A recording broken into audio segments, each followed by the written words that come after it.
Well, I was actually just leaving the yard this morning to go to work because I think it's warm enough I could do some road grading. But I had an email from somebody asking about gallery loads for Mosin if we ever used red dot.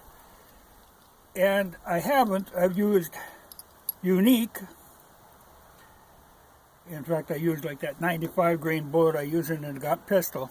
It worked, but not very accurate. The most accurate gallery load I found is with 4064. What I use are these 158 grain Lee bullets and 21.5 grains of 4064. And they work good, but what I found, they're a little underpowered, so I always go up one click on the sight, and then they work good at 100 yards. They're fine at 50, but if you get out too far with them, you kind of lose a little. But it's kind of nice to have, a light load. That's what I use my Lapua brass. After I get 100 loads on it, I put it in semi-retirement, and I use it for these light cast loads.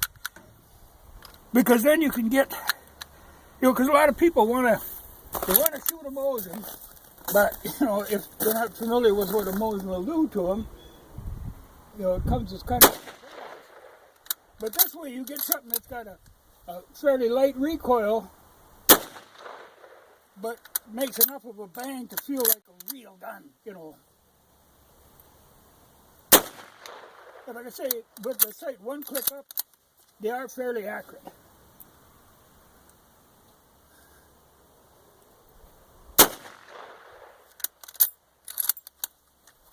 And anybody can shoot them, especially considering the weight of a Mosin.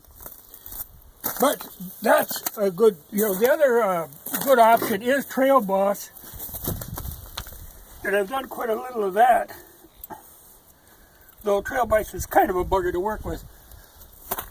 But with Trail Boss, what you do, figure out where your bullet goes, the base of your bullet, fill it up with Trail Boss up to that level, reduce it by 30%, and that's your starting load. Though usually I end up going with a full case of Trail Boss. But that works good. It's a nice shooting load, reasonable.